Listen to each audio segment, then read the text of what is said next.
Okay. Good morning, everyone. I hope you're having a good conference at the moment. Yes? No? Yeah? Getting your steps in on your pedometers? It's one of those things where you sort of go, I'm just going to take the stairs just because I can meet a metric. All right. So my name's Samesh Singh. I'm an architect with a consulting organization at Microsoft Consulting Services. I work in an area that is responsible for devices, mobility, and Windows deployment. Windows Mobile kind of fits square in my patch, I guess. Before I get started, I'm going to try and throw a question out there, and let's see if we have a brave soul that can come up and tell us about their good experience with a Windows Phone, why you're using Windows Phone. You get something. Sure, go ahead, sir, if you'd like to step up to the microphone, please.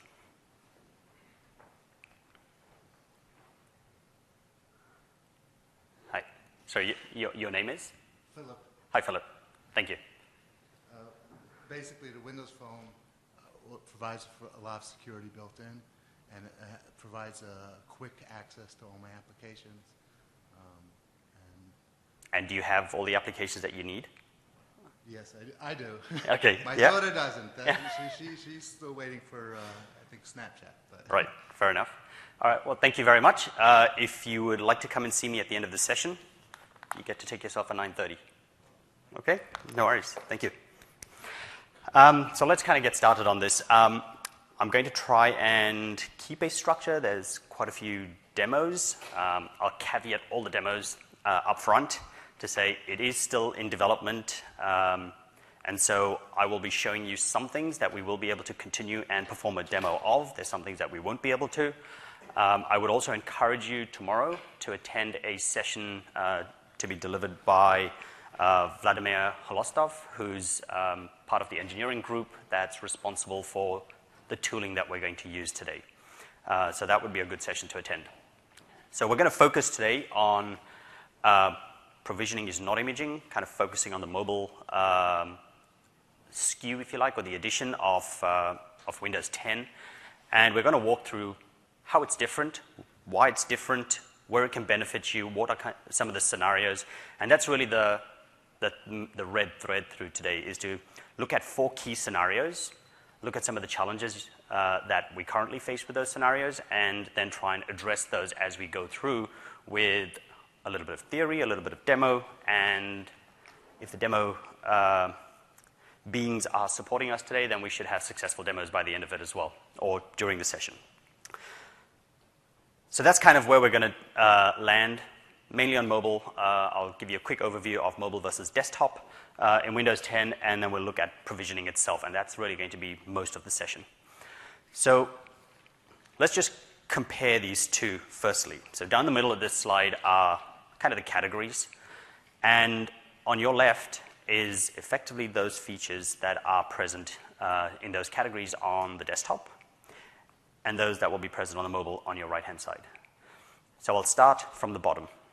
The desktop would effectively support 32-bit and 64-bit. In the mobile SKU, or the mobile Windows 10 Mobile, it's going to support 32-bit and ARM. And that's really so that we can get up to the tablet space that isn't necessarily a phone. If you look at the desktop mode, or the desktop itself, there is a desktop mode that's available in the desktop version of the OS, and not in the mobile. You've seen the demonstrations of Continuum and how that will function on a phone to allow keyboard and mouse support on Windows 10 Mobile as well. The Start menu and all of the other pieces that kind of go with that shell experience, that's all present on both desktop and mobile as well. Here's the first key differentiator, is that there is no phone support built into the desktop OS, whereas mobile will have it. The second differentiator is around the desktop mode itself. You have windowing and Chrome available, or window Chrome rather, available on the desktop and not on the mobile OS. And then there's the apps. You can pretty much run Windows Phone apps as well as universal apps on the mobile SKU, but you will not be able to run a 32-bit app or a 64-bit app for that instance. So the Win32 and WPF apps will not be supported on version of the operating system. So let's try and look at what the expectations are in terms of having a mobile device. Who are you, where are you, and what are you trying to get to? That's really the key questions that any IT service will ask of a mobile entry point, and that's really what we're trying to address. It's anywhere, anytime, and making it as secure as possible. I'm not necessarily going to address the data protection elements, but I think you've seen in the keynotes that we're making significant investments, and those will be available in the mobile operating system as well. So management and deployment. I ran a session on, actually yesterday afternoon that was around Windows 10 management basics, and it kind of covered most of the ways that you can manage, pretty much all the ways that you can manage Windows 10 with either items that are built into the box, or Windows Server, or some other server products that you might add on, including the Microsoft Cloud solutions or third-party solutions that you may have in play. So Windows 10 certainly extends the manageability, and what we're really trying to do in the mobile space is to extend all of the mobile device management, and I use that generically as distinct from MDM and MAM, to ensure that it's still as easy, but it's also as familiar, so that you're not necessarily adding more tooling to your arsenal, nor are you having to learn anything that's significantly different from what's in play today. Access. One of the key challenges is actually getting the configuration to the device and being able to source device identity. So we're trying to make that a lot easier. NDES isn't necessarily the easiest thing to set up, but it's certainly a way to provide identity and then use that identity as a means for access. And then there's protecting that access to the resources. So that's where the enterprise data protection pieces come in for Windows 10 in general, and the use of things like Microsoft Passport, Windows Hello, as well as the EDP elements that will reside on the file elements that you use. And then finally, there's the audit usage and protection. I think you saw some elements in the keynote there as well about being able to report on anomalous activity or being able to report on the way your systems are behaving. So that's really the four main expectations. Each one of them is probably a day in of itself. So we'll just kind of leave it at that point to say that we understand this, and this is what we're really trying to address with our mobile device management strategy and Windows 10 as well. So let's jump into some of these scenarios. And what we're going to do is we will revisit these at the end of the session to see if we've actually addressed a lot of these challenges that are being faced today. So bring your own device. I'll rephrase that a little and say it's bring your own Windows device, because that's really what we're talking about here, the Windows 10 devices.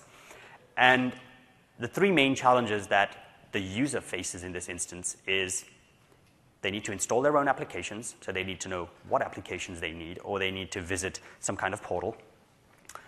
They need to access their data. Now, that access, as I mentioned earlier, is governed by who are you, where are you, what device are you on. So there's some element of device identity and user identity as well. And then there's being able to actually configure that device. How does IT ensure that any device that's trying to enter the network or retrieve data off the network is at an appropriate compliance level?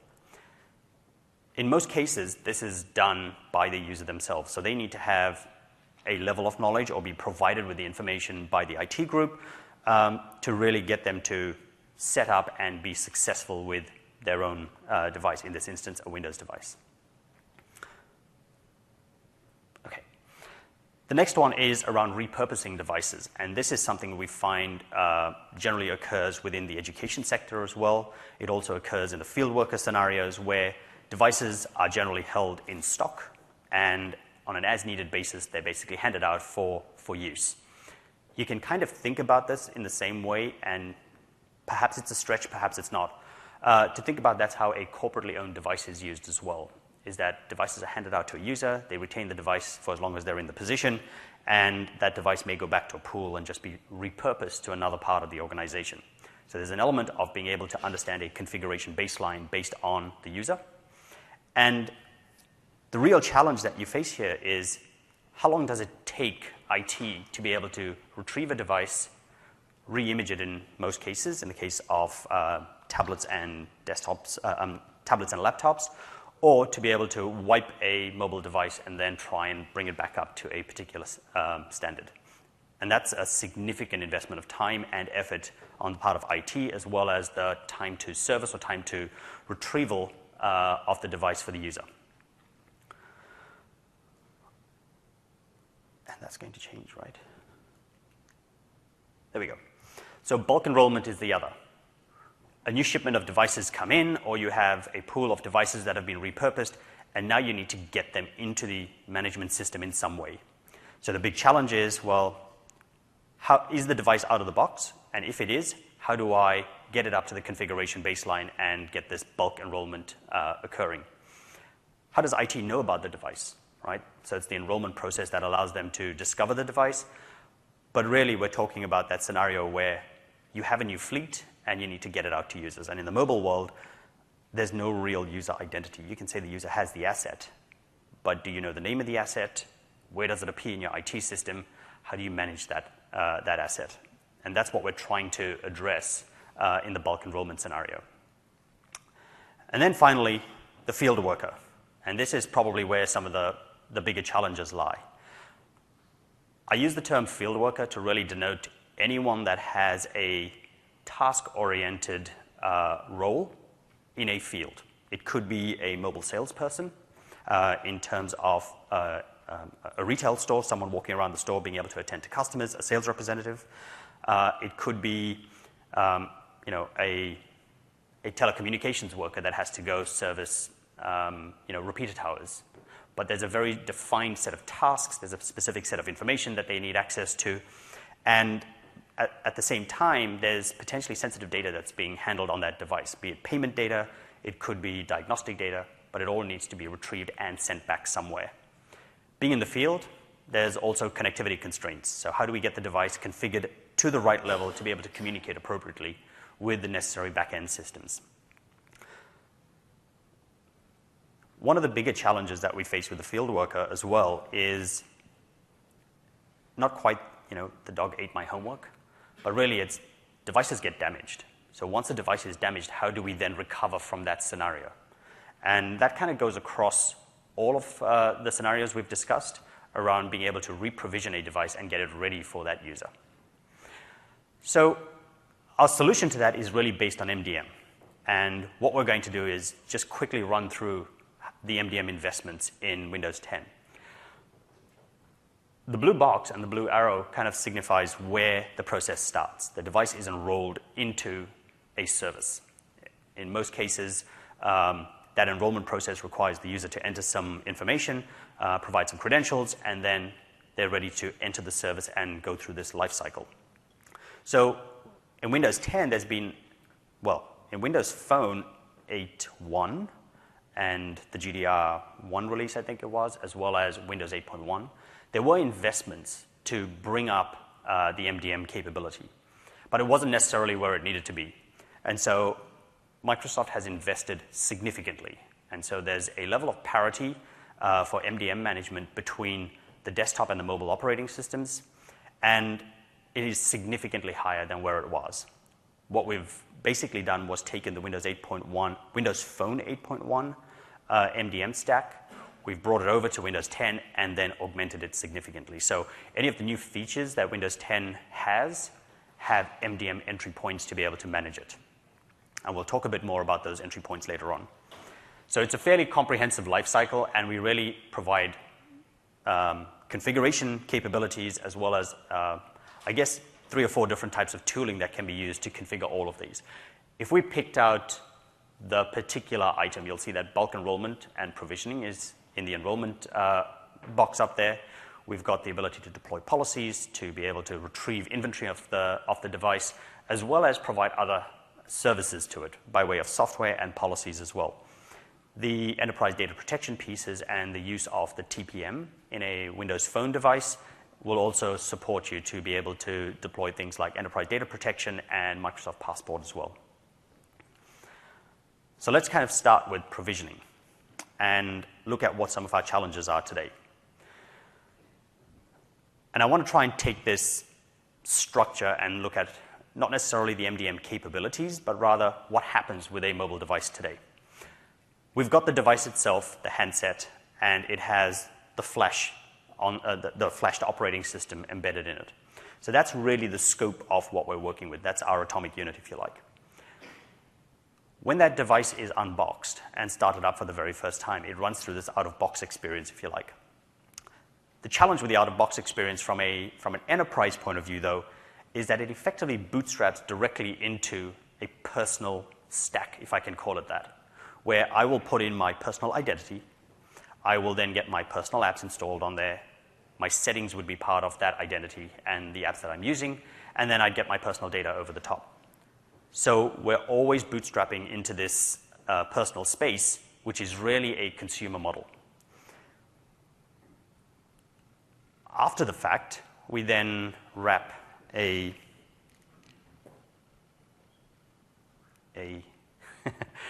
we would then have the user add or enroll into a corporate service. And that's when the corporate identity starts up on the device. Until then, it's effectively a consumer device. So this bootstrapping capability doesn't really exist today. So what we then do is we wrap our management tools around the entire stack, and that's effectively the MDM solutions that are in play today. So when you look at it, the device isn't necessarily in a state that meets a corporate expectation, nor is it necessarily configured to support any of the other services that you may be providing. So how cool would it be if we could shift out that bootstrapping into the personal space and just boot directly into a corporate identity? And that's really where provisioning is able to assist. So during the out-of-box experience, we can start to do what's called deploy time provisioning, and we can shift that out-of-box experience into the corporate stack completely. What we can then do additionally is sustain that device with what we're calling runtime provisioning. So the operating system is already live, there's content on that device, and we can then start to put provisioning packages onto it once the OS is live. Now, it really depends on the extent or the configuration information in the provisioning, in the runtime provisioning packages, because that could effectively eliminate completely the personal stack or could restrict the features and functions of the operating system and the device itself. So let's have a look at where provisioning is. So it's not re-imaging, and I'm going to go back to the desktop space for a little while. Typically, most of you would be purchasing your desktop devices with a qualifying operating system on it. In most cases, it's the professional SKU or the professional edition, but you need features in the enterprise edition. So you would effectively build an image. You'd then have to rebuild the device, and you would have to consistently rebuild that device through its life cycle until the asset is retired. What we're really aiming to do with provisioning is to get you to a point where there is no need to re-image. There is no need to build an image. Now, we're not saying that imaging is, dead and gone. It definitely has its place. I delivered a session yesterday that talks about that and what some of those criteria are to determine when and where you may use provisioning or when you can use, in the desktop space, an in-place upgrade. And in this case, on mobile devices, well, we don't get to replace the operating system. So provisioning is really the key solution. This provisioning is different to the provisioning that was in, say, Windows Phone 8.1, where you were able to do assigned access and you used provisioning in that method, or with Windows Phone Handheld, or Windows Phone Handheld, where you would provision devices to be using assigned access or to be able to configure the device. It's a similar kind of approach, except that this is now built into all of Windows 10, not just the handheld or the embedded editions. So the goal here with provisioning is to be able to take a device off the shelf, apply a provisioning package to it, and basically get it to a level that is either corporately compliant to be able to enter your network or is ready for use. And those vary depending on what configuration items are being put into the provisioning packages. So how do we apply a provisioning package? There are actually quite a few ways to do it. We can use an SD card. So in the case of a phone, that SD card is present in the device. When the device boots, it will consume the package and will then process those settings. So that's effectively that experience of, I mentioned, being able to bootstrap directly into a corporate configuration. At that point, you can configure the device and then have the user use the device, so it's corporately compliant, if you like. If the device is connected via USB cable, you can actually just drag and drop a provisioning package onto a Windows 10 mobile device, and it will process that package. You can email it to a user. You can use an NFC tag. You can use a QR code, and you can also have it up in the cloud. So there's a fairly diverse range of vectors, if you like, that you can use to get that package onto the device. So let's kind of start to look at a couple of other items around this and why it is not really re-imaging. What we're really doing here is transforming that device. We're applying a configuration pack, if I can call it that, onto that device to control and configure elements within the operating system, which will then effectively cascade that down to the hardware. In the desktop edition, you can actually do a SKU transformation, a SKU upgrade. So one of the demos that's quite often done is to be able to have a professional edition of Windows 10 installed on your device, and without having to rebuild that operating system or do a wipe and load, using your volume license key, you can provide that in a provisioning package, and one reboot, and the device is an enterprise device. So that's really what we're striving for, is that a reboot might be tolerable, but we don't necessarily want to try and go down the path of having to build that custom image. You will be able to install applications. So in the case of the phone device, where Win32 and WPF applications are not supported, you will be able to include custom applications, so the universal applications, the Windows Phone applications, into the provisioning package. So we will do an installation of the application as part of it. We do bundle the package files with the provisioning package, so you can already start to tell that that package could be a few kilobytes, or it could be a few megabytes. The larger it gets, I guess, the more unwieldy it becomes to manage. And then the other piece that will be lighting up is to be able to auto-enroll the device into an MDM solution. So we spoke about that bulk scenario. This is what will enable it. If you had a provisioning package on that device and it was just started out of the box, that will automatically bootstrap the MDM enrollment process. And then there's the methods to deploy it, and I've already mentioned all of those. So whichever way you choose, whether the device is in runtime mode, so the operating system's running, or whether it's out of the box, you'll be able to use any of these vectors to get that provisioning package. Question? Do you have to start from a professional SKU to do the uplift, or can you literally go to a Best Buy and pick up the device and uplift whatever version of Windows to an enterprise? Right. So the question is, do you have to be at the professional SKU to be able to do a provisioning transformation to an enterprise edition? I'll caveat this by saying I'm not a licensing expert, nor do I pretend to be one on TV. Today, if you have an enterprise agreement, enterprise is an upgrade right. It is an upgrade that is eligible from a qualifying operating system, which in most cases right now is professional. So if we follow the logic by that, you need to be at professional to be able to have the provisioning take you up to enterprise. So if I have a user that broke their laptop, I got to get something today, or I got to get it connected today, we have to just caution them to go to Best Buy, pick up something with Windows Pro on it, so that you can get something. That is correct. Yes, the BY, bring your own Windows Professional Edition, if you like, right? Now, we haven't made any SKU announcements or edition announcements yet, but once those announcements are made, I think it will become clearer and we'll answer your question definitively. Okay?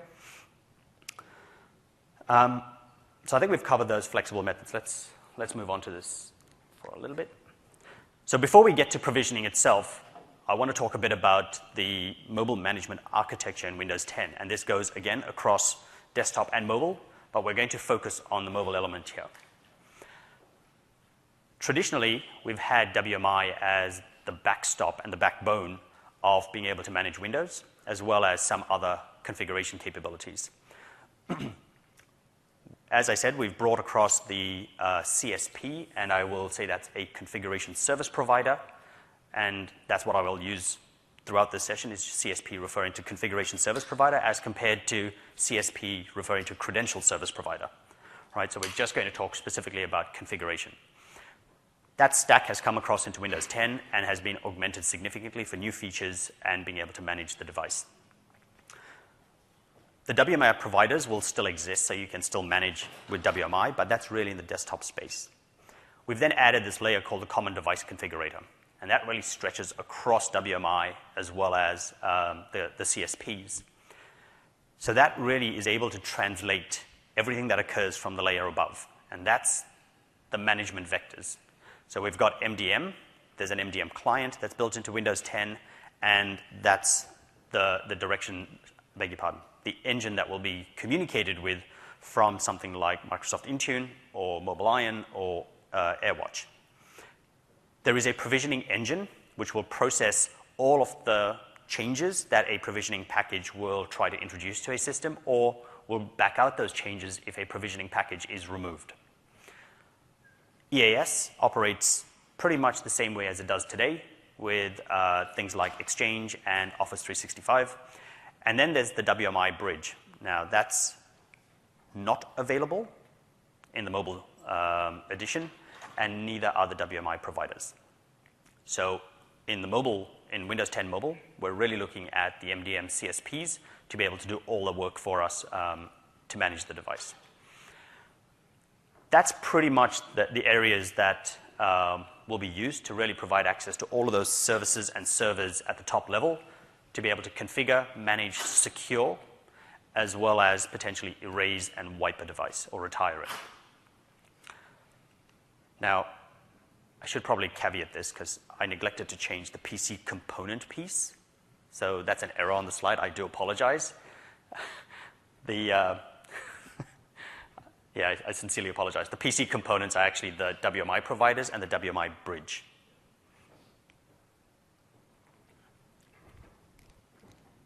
Oh. Okay, so let's talk a bit about the enrollment process. The enrollment process has been converged across mobile and desktop. We basically required previously the use of the company portal to be able to enroll a Windows device, and that provided one experience. On a Windows Phone device, we then had the workplace, and we went through that enrollment process. So those have been converged into a common location, which I'll show you in a little while. And then we've got system enrollment. So the best way to describe this, and the word that is really used around system enrollment, is the cloud domain join. So in Windows 10, we can do a domain join into Azure AD directly. That does require an Azure AD credential and therefore an Azure AD tenant as well. It is the equivalent of Workplace Join that was introduced with Windows 8.1 and Windows Server 2012 R2.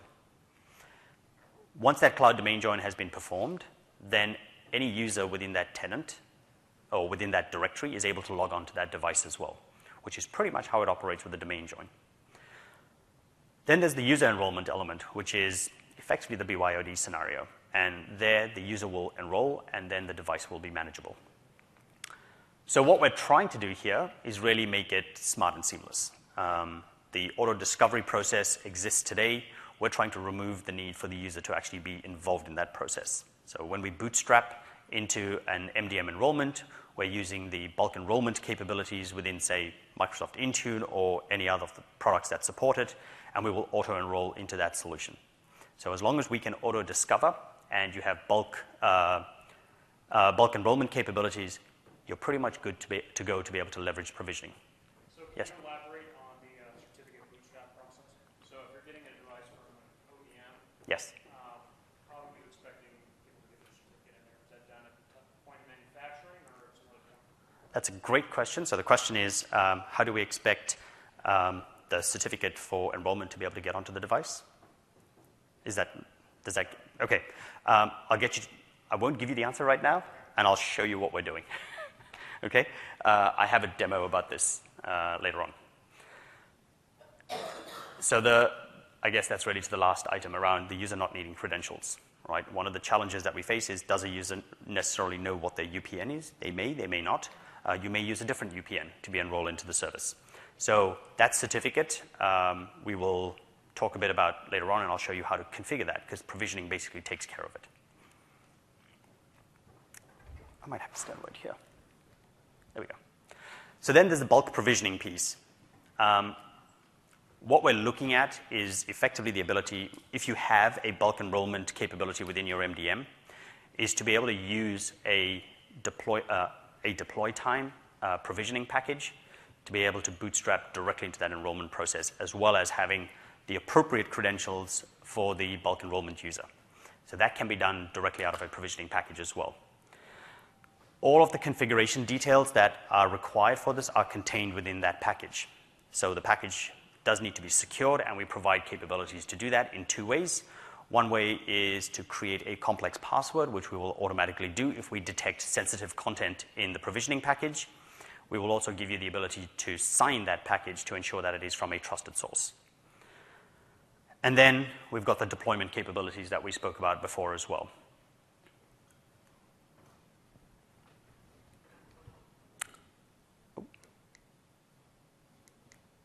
Okay. So device configuration. As I mentioned that in Windows 10, in mobile as well, we basically have MDM CSPs for all of these new features. So EDP, Passport, and the device update management can be controlled via the MDM capability and can be configured as well via a provisioning package. Some of the items I mentioned, the kiosk mode, assigned access, the start screen layout, the menu, most of the configurations that the user can interact with or will see in terms of the shell you can configure. We can configure security policies and basically that entire list down there. So you'll see that there's certificate management as well, which kind of alludes to the answer to your question, which is we can include the bulk enrollment certificate, or I beg your pardon, yeah, the certificate for bulk enrollment or credentials for bulk enrollment, and that enrollment will then occur using that bulk enrollment credential, and the package is secured. And then we've got the MDM client, which will then be configured as well as part of that process. So here's an example looking at Wi-Fi management, for instance. Down the bottom is effectively the breakdown of the CSP and what kind of configuration parameters will be available. When we go to the tooling, you'll see that this structure is fairly well mirrored within the tooling itself. So we're really traversing the OMA URI tree to be able to get to the configuration parameter that we need to set. As well as the key part here is that Wi-Fi settings can be provisioned in the desktop OS on a per user basis or at a system level. So let's go have a look at what we have. So just before I start that, I should probably tell you about the tooling. In the Windows 10 assessment and deployment kit, the Windows 10 ADK, there's a new tool called the Windows Image and Configuration Designer. I'll probably just call it Wicked for the rest of the time. I think it sounds like a fairly cool tool name, right? It's a Wicked tool. That is basically the tool that will be used to configure unattended installations of the desktop operating system. It will also be used to configure any of the settings that we're working through today. So it's really the tool of choice and the recommended tool. Well, it's the only tool that we will support to be able to do configuration of Windows 10 in a deployment or configuration kind of scenario. WSIM, the Windows System Image Management tool, was shipped with Windows Vista 7, 8, and 8.1. In those ADKs, that tool is still shipped in the Windows 10 ADK, but will be used for those down-level operating systems. It won't be used for Windows 10. So we're going to jump in and have a look at the ICD now as well.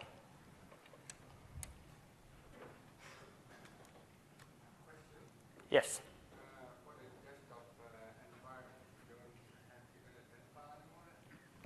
So the question is, do we not have an unattend file for Windows 10 any longer? Yes, we do still have the unattend file, and the ICD is able to create either unattend files or provisioning packages.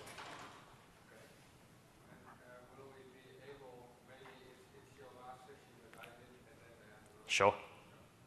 Will we be able to provision Windows 10 desktops so we don't have to build an image anymore? Great question. So the question is, would we be able to just provision Windows 10 desktops and not build an image any longer? I would say the challenge would lie in what you have in your image today. if you have a device, firstly, the device has to have Windows 10 on it. The second is OEMs will include software in that OEM image. Their software may or may not be installed with a provisioning package. The provisioning package may or may not be removable. So unfortunately, there's an it depends answer, effectively. When we start to look at what you're trying to configure in that image, what does it take? Why is that image at your corporate baseline? Then we need to start to effectively unravel what you have today to determine if provisioning packages can meet all of those requirements. And if it can, absolutely, you could replace your... Yep, so can you use Configuration Manager for provisioning? Here's a task for you. We just announced the technical preview for vNext.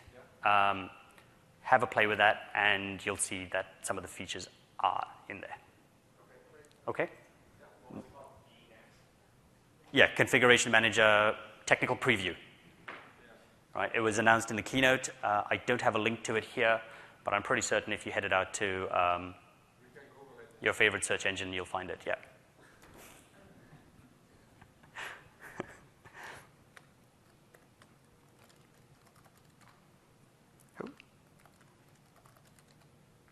Okay, so what I have here is my desktop. Probably not the greatest thing to look at just yet.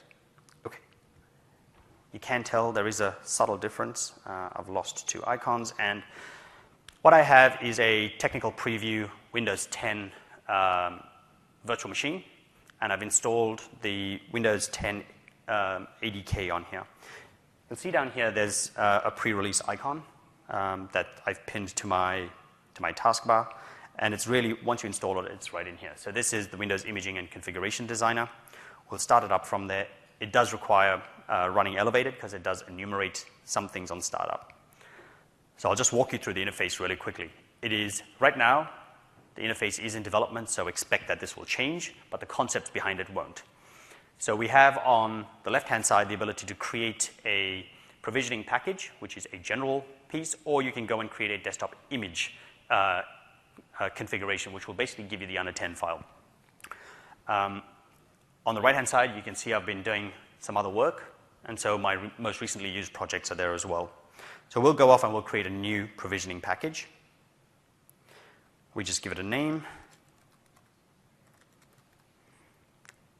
And next.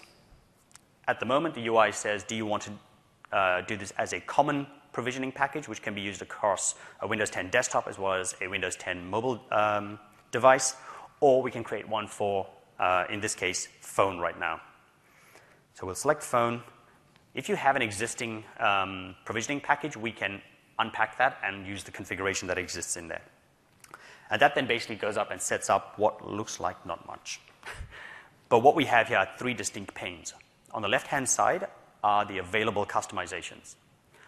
In the middle, when you select a configuration that you'd like to set or a parameter, it will basically show you the configurations that are possible for that setting. And then on the right-hand side, when we add something, it will show us what effectively our running configuration will look like. So we're going to run through here and look at what we can do. So to answer your question about certificates, we can actually provision certificates with the ICD as well, and we bundle them inside the package. We can run some commands on the device. We can set up connectivity profiles, as I mentioned. We can also use the ProvXMLs that are used with handheld and creating kiosks. Excuse me, as well as provide a whole slew of other items. So what we're going to look at here is the ability to configure Wi-Fi.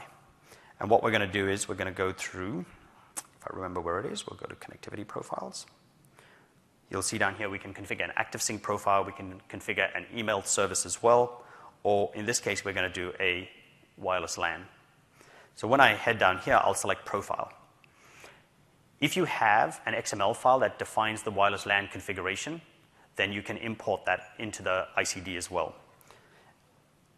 What we're going to do is we're going to add a new wireless LAN setting, and we're going to call this, let me not call it Ignite. Ignite Prov Demo. and we click Add. So you're probably wondering where all the other pieces are that go with this configuration. Once you add it, you'll see on the left-hand side, I actually have my profile that's been configured. And then I can run through and start to configure all of these items. I can set my proxy server port if required, or I can go to the wireless LAN XML. So I'm actually building the XML configuration on the fly here. We can do auto connect if you do want to set an auto connect for it. Is it connecting to a hidden network? What's the security key? And what's the security type as well? And through the security type, it's OpenWeb and WPA2 personal. That's currently in the interface. Once we've got a configuration for this, and let's kind of do a few of these. Right, we're going to say, whenever you come in range of the corporate network, connect to it. It is not a hidden network. Security key. Let's pick something.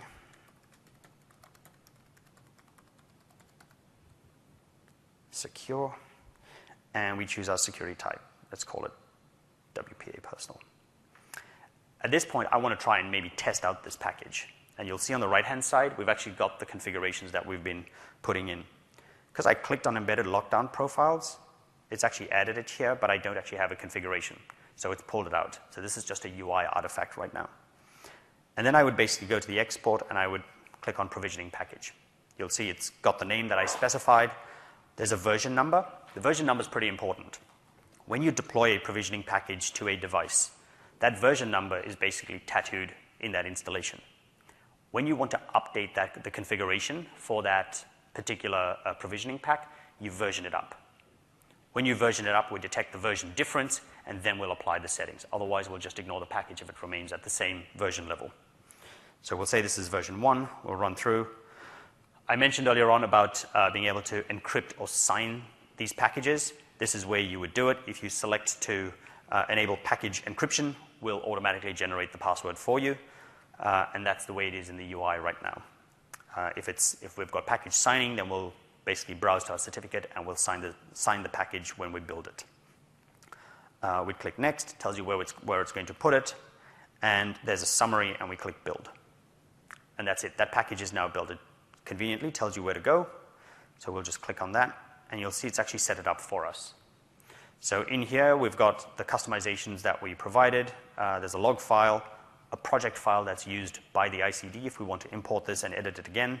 We've got a security catalog and the actual runtime provisioning package.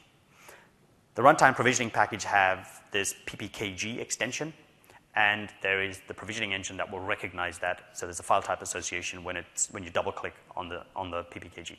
Question? Will you be able to edit the XML file manually, or should it always be done through the PPK? Okay, so the question is, will I be able to edit the XML file manually, or do I have to do it via the ICD? Because this is managed as a project, and part of the process is to actually build the package, which then encapsulates everything into the PPKG file, it's preferred that you would use the ICD, because that's basically the workflow. Once you provide the configuration, we'll then do the packaging immediately as part of the process. Okay? And once we've got this configuration, we'd basically take it to our device. Now, if I wanted to test this, I would connect my device via USB. It would pop up. I can drag it. It would pop up in Explorer as well as a Windows Phone device. I drag the PPKG, drop it onto the phone, and it says, do you want to run this package? I click yes as a user, and it basically runs the provisioning. Now, it's not instantaneous, because, of course, the provisioning engine will process those changes, and as fast as the phone can perform them, or the desktop, it will then apply the configuration within the PPKG. So that's really the first run. And I'll save up all of the demo elements, if you like, toward the end, because once I run through one part of the demo, I've basically got to reset the phone, right? Because I run through a series of things that will just start to disable features and lock it down.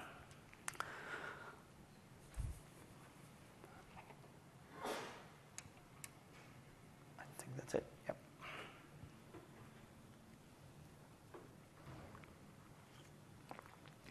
So let's talk about certificate management really quickly. Within the ICD, and I'll show it to you after this, we can provision, I think it's 3 or 4 types of certificates. We can provision root certificates. We can provision user certificates. We can provision CA certificates, as well as trusted provisioners. So we can do a PFX installation, which is new. I apologize, that should say Windows 10 rather than Threshold on there. We can do the client certificate, and that can be either an enrollment certificate or a renew.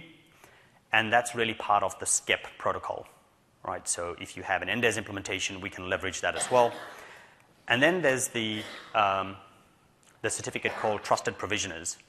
So here's the scenario in where this is used. When we bootstrap and we run our very first provisioning package, we will recommend that you include a Trusted Provisioning certificate in that package. Regardless of what we do, that package isn't trusted by default unless there's a verifiable chain of trust with all the default certificates that are in the device.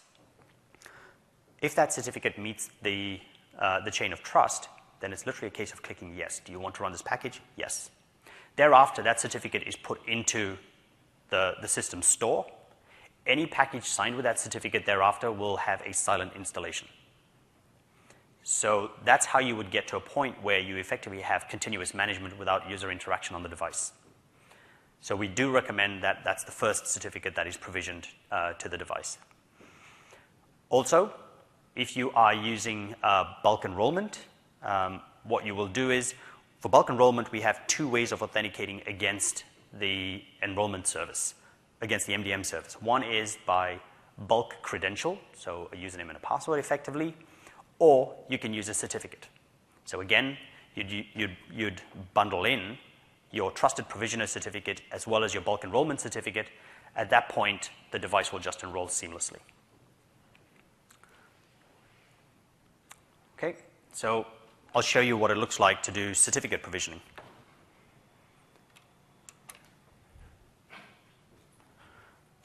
Okay, and we're just going to keep using the same project that we have. We'll click on settings, we'll click remove, and we're back to the beginning. So up here, and I hope that's visible from the back. I apologize for not trying to remediate that. So you'll see down here there 4 certificate types, the CA certificates, client, root, and trusted provisioners. So really all I would need to do is head out to CA certificates. I'd provide a certificate name, and I click add. It appears on the left-hand side, and now I need to provide some information. So where can I find the certificate? I click browse. Here's one that I have prepared earlier, and I click open. That's pretty much it. Now, if we were to build this, and you'd rinse and repeat effectively for this. So let's do one more, which is Contoso root. We'll add that. We'll head out here. We'll browse to find it, and we'll use the same cert in this instance. If I wanted to put in a client certificate, client cert, I will head down here, and you'll see there's a bit more information that we need to provide. So we'll get the password for the certificate.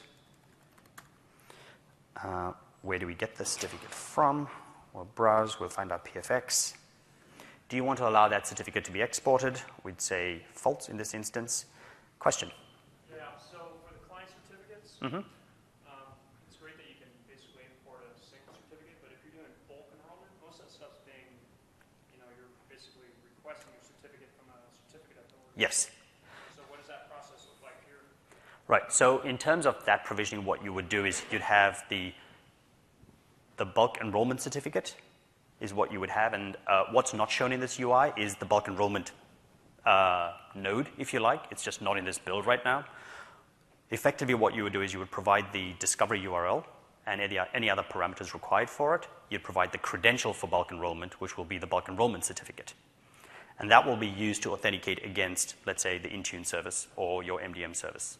So then the expectation is that the MDM service basically does any of the individual certificate enrollments? If you configure and you have, say, NDES in play, yes, you will get your certificates through that process. Okay, but if an enterprise is just basically using a Microsoft Enterprise CA and wants to do client certificates, Yes. they can't do it through this tool? No, I don't think you can. Okay. Right? Because What we're really looking at is to be able to issue that via the Network Device Enrollment Service, at which point the user gets their certificate on the device. And I think that raises a good point, is that the device is basically unknown, right? There's no concept of a user identity, so the user's identity is really that certificate, which they will enroll for and get via the NDEV service. Yeah, but there's also device certificates, right? Right. Okay, and we go, we rinse and repeat, and we go through the same process. We set up our key location if we'd like to use this, and this is part of Microsoft Passport, to be able to store that certificate, the key, inside the TPM that's built into the phone, or it can be emulated in software, and that's part of the virtual secure mode that Windows 10 has. So that extends, again, between desktop and mobile. So in this instance, we'd say TPM with software fallback, and we go export, and we build our provisioning package, and we'd call that, again, you'll see we've got version 1, so if we want to update this, a particular package with the same name, we'd version that up. Now what you'll notice, which hasn't occurred here, it should actually auto-detect that I've provided sensitive information by putting certificates into the provisioning package. But because I have, I will specify that I want package encryption, and I don't think I actually have the right certificate. So it's going to tell me that I can't sign this package. So we click Next, and we build that as well. So it's pretty much the same process that we went through earlier. So with that password you used to encrypt it, at some point the end user going to be asked to put in that password? Correct. So when it's used the first time, you will be prompted, or the user will be prompted for that password. Yeah. Like I said, they're trying to solve the problem, but right now that password will be used because we do need to secure those credentials. A PPKG file is actually just a zip file, so if we didn't secure it with a password, you'd be able to unpack it. Now, I say it's a zip file because you can rename it to a .zip. It isn't necessarily a zip file based on all of the file headers, but you can explore it.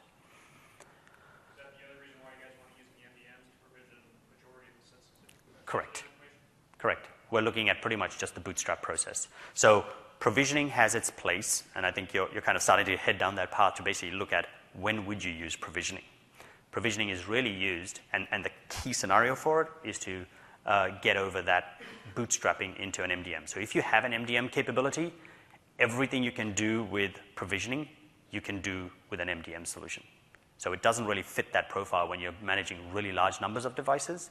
But if you have that first package that will do your enrollment, then you're pretty much good to go. Everything else comes out of your MDM service. Okay, so let's go to apps for now. With the business store that's been announced for Windows 10, there's a couple of things that we need to consider. One of the challenges is, how do you get your applications in? Now, if you're in a scenario where, let's say that field worker, they're out somewhere, they need to basically get a device up and running, or you need to very quickly provision the device. You can actually put applications into the provisioning package as well. So when that package is run on the device, it will basically uplift and install applications as well. So that's another scenario, is to be able to provision a device that doesn't have connectivity necessarily to an MDM service at the time. So for the business store, there is a need to have an Azure Active Directory account or a login. Excuse me. The apps are acquired basically by an administrator. They can get free applications or any other applications that have been purchased using some sort of payment method. You can then add them to your MDM service, so that's one way. And as I mentioned, if you bootstrap into your MDM, then you've basically got an installation capability. If you didn't, you'd use those files and add it into your provisioning package, and we'll go to a demo in a little while. From the user's point of view, when their credentials are actually put into that device, they will then have a fairly seamless experience. They basically see what effectively looks like a company portal, which is the store. Excuse me, the apps that are made available to them, they can select, and that will then provision the application either based on the MDM list or what has already been provided in the provisioning package. In the case of the provisioning package, the app just appears on the device and the user is ready to start it. So there is also a concept of an offline license.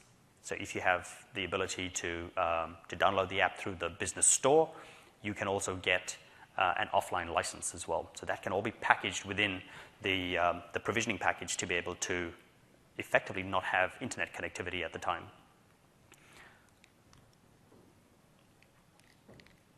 Okay, so I'm going to go the other way here, and it's actually application deprovisioning. So as much as you can put applications into, you may want to remove them from a device as well. For instance, if you're configuring a phone to be a point of sale, well, you may want to strip out a lot of maybe the inbox applications or anything that may be on the device. And I'll show you how we do that.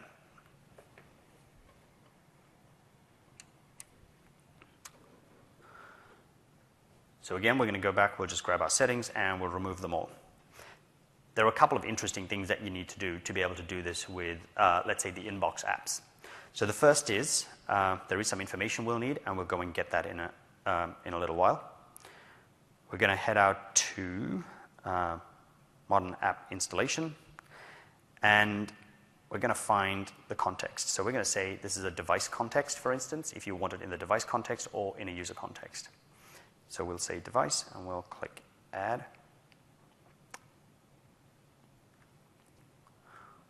Where do we want it to be stored? It's either hosted on the device, or we want to go to the store. So we'll say it's hosted here. What is the storage type we're trying to use? Oh, excuse me. We've got a hosted. Now you see it says app family name. Now, if you're developing the application, you would have specified the app family name with some relatively incomprehensible identifier at the end of it. If we're going to be using something that's in box and we need to remove an application that's in box, then we go to our trusty Steed PowerShell, and we'll run that up. Can everybody read that in the back row? Yep, great. And what we will do is, and I'll just make this prompt a little easier, we run get-appx package. We're going to pipe this to where-object. So we want to filter what's coming out.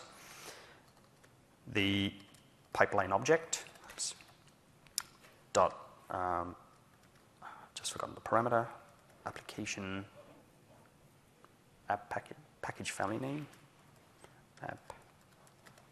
Actually, let's do it the other way. Let's not be smart with the filter. So we'll just get an enumeration of our packages that are on this device. And you'll see that down here, we've got package family name.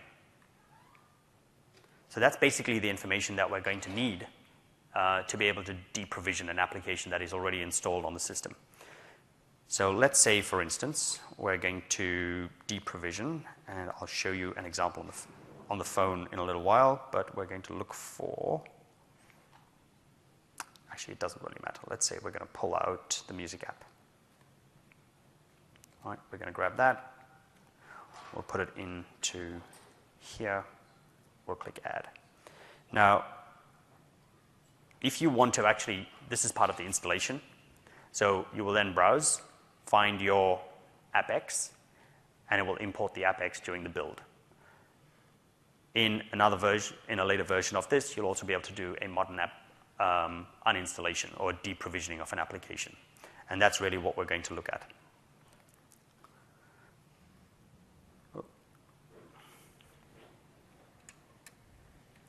Okay.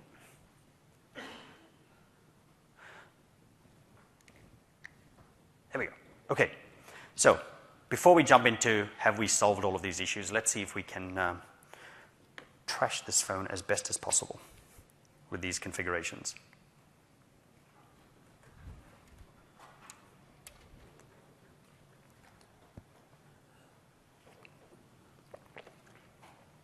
So Windows Phone, Windows 10 mobile.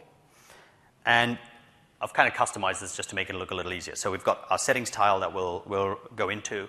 We've got the camera, and we've got our photos. So you'll see that was an attempt at a recursive photo. I'll just kind of pull this up. It might just take a little while to start up. So we can run our camera, and we're all good. Say hi. So there's everybody out there.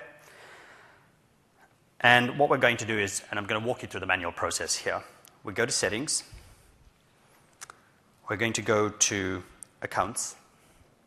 And then there's this item called Provisioning. This is very much the same experience that you will find in the desktop as well.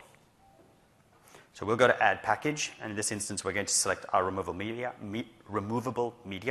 I have an SD card in this device on which I've put my provisioning packages. So the choice of color scheme there is a little challenging, so I'll kind of explain what we're doing as we go along.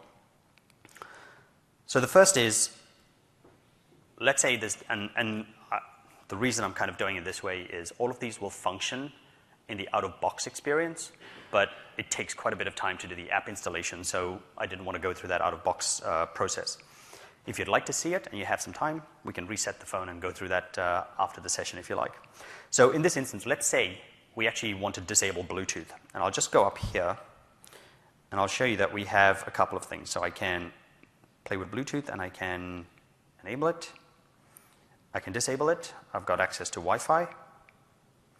And I've got access to the camera, which I showed you earlier on. Also, what I can do is I can take a screenshot if this works. You will probably see an error message. Okay? Saving to screenshots, couldn't take a screenshot. Now, ignore the couldn't take a screenshot. You sort of heard the sound, I hope. And if we go to our photos, we should, there we go. So there's the photo that I just took. Okay. So let's head back to our settings. We're going to try and put a provisioning package. It's enumerated them all. And in this instance, I'd like to disable Bluetooth on the device. So I would go Add. So these packages aren't signed, so it's effectively going to say, here's what it's going to do. Do you trust this source? It's going to lock down the user interface, and it's going to affect the security configuration on this device. As a standard user, I could probably just ignore it and say cancel, but we'll be consistent with our demo. We'll give it just a couple of seconds to process that.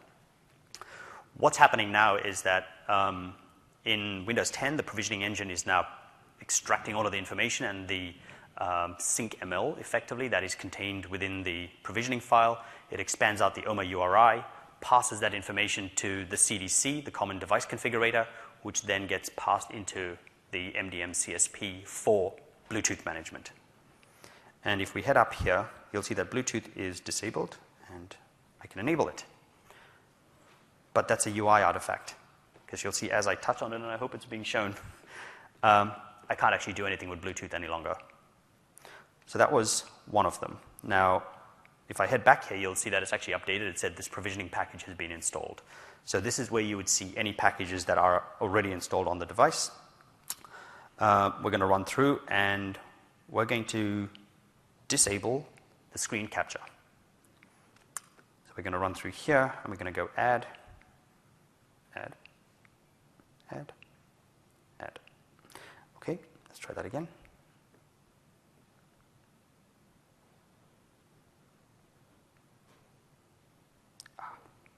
You know, I did what I did in this demo, and I didn't version my packages. So it's probably going to ignore them. So let's head back here. Let's head out here and remove our Bluetooth package. We'll give it a couple of seconds. I will run through and process that, and I will then go Add. I will then add it, and we'll give it a couple of seconds to process that as well. And I want you to sort of look at the top of the screen here and watch what the message is this time. So is that because you used the exact same IP here? I used one project. I built out my package. I went back, I deleted the setting, and then built out another package. So it's effectively the same version number in all of these packages, which is why I'm having to remove them before I install them. So that's poor demo planning on my part. So you'll see that error message came up, was up the top, that it's disabled by company policy. So I can't actually take a screenshot any longer. So let's go back. We'll pull out our remove the package there, and we'll run through, and we will Let's go and disable Wi-Fi. So I'm sorry, when you remove that package, does Bluetooth get re-enabled? Let's go have a look. Good question. All right. So at this point, because phones are absolutely fantastic if they don't have Wi-Fi, let's go add that package. So again, we sort of just wait for a couple of seconds, and hey presto, now I can't actually enable Wi-Fi. So that's basically been removed. Now you're probably wondering, well, if I can just go here and go remove, how is that really going to be of assistance in maintaining a configuration? And I'll answer that question just after I do this last demo. So here's the application. So you would have noticed that here I have the camera app on the system, pinned to my start screen. I will add this package that will process, and let's see what happens to that camera application when it actually gets around to processing it. So how do you secure the provisioning package and make sure that it remains on the device? Well, there is actually an MDM configuration in the ICD that says disable package removal. So if you're shipping the device, you would install your base package and prevent it from being removed. You can also prevent the device from being reset, which will then remove your configuration, right? So you can remove the reset capability from about. And that should have processed. So let's go back here. Oh, there you are. So the application actually isn't there any longer. So that's really how quickly we can configure these devices. Now, I mean, the tough part is what do you configure initially? And I think that's really a subject of what does a baseline look like for your organization for a device to enter the network. If you have an MDM service today, really all you need to do is bootstrap into the service, and then your service takes care of all of the additional configuration and ongoing configuration of the system. If you don't have an MDM service, and these devices are, let's say, used within a retail store, for instance, and they don't necessarily connect out to an MDM service, well, there is now the way to be able, all of those other vectors, to be able to have, let's say, NFC tags. There was an interesting scenario on a manufacturing line that we came across, and the requirement was anybody that went into a particular area had to have Wi-Fi, Bluetooth, and cameras disabled. They probably had something sensitive in there. Well, now, as they walk in, you grab their phone, you run it over an NFC tag, and it provisions that device. So effectively, before they get into the environment, all of those features that I showed you today have been disabled. On the way out, grab the reverse package and just remove the package, and their device is functional again. So there's a use case that we've actually come across for this type of rapid configuration without really impacting the user's device itself. So just to kind of run back and look through these scenarios that we spoke about. The bring your own device, so I've just kind of repeated some of the challenges that they had up there. You'll see that after provisioning, we can install applications and have them ready for use. We can have the system enrolled into an MDM service, and I wasn't able to show that today because all of the components that are required isn't necessarily in place. And it enters the MDM service at a known level of configuration. So your MDM configurations can now start from that point. Oh, that worked this time. Repurposing mobile devices. As I just mentioned with this other scenario, we can have devices handed out to users. When they're done, they bring it back, run it through over an NFC tag, connected via USB, drag your new provisioning package, and you can reprovision that device without actually impacting it. So if version 2 of your provisioning package says, well, now enable Wi-Fi, it's going to enable it because that's the overriding setting. So reprovisioning devices becomes very quick with the provisioning capability in Windows 10. Bulk enrollment, again, because the credentials are in there, you can have devices that will pass over an NFC tag, and I continue to use that because it's the easiest gesture to use with a device. It will bulk enroll end devices into your service, and when those devices are handed out, they're effectively ready to go. So they've met that compliance baseline. You may have applications that you would like to have, including, let's say you are deploying a mobile-based tablet for a retail scenario.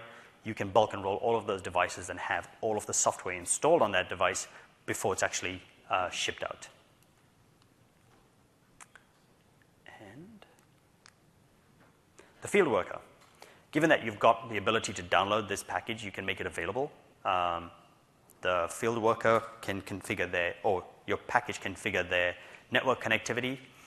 There are items in here that will apply to handset manufacturers as well, or the telecommunications companies that will put their operating system on there.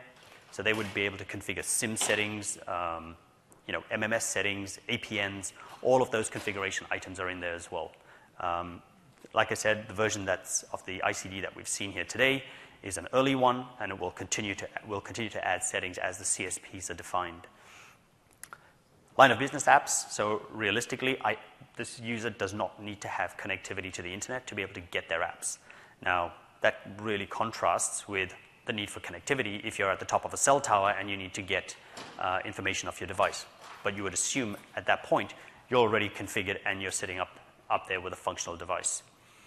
And that device is managed and secure. In most instances, you've got telemetry data, probably customer data on these field devices, and you want them to remain secure. So provisioning is a way to configure the enterprise data protection features and have the system ready to go with, I guess, if I can put it in a really basic sense, IT feels secure that that device is secure.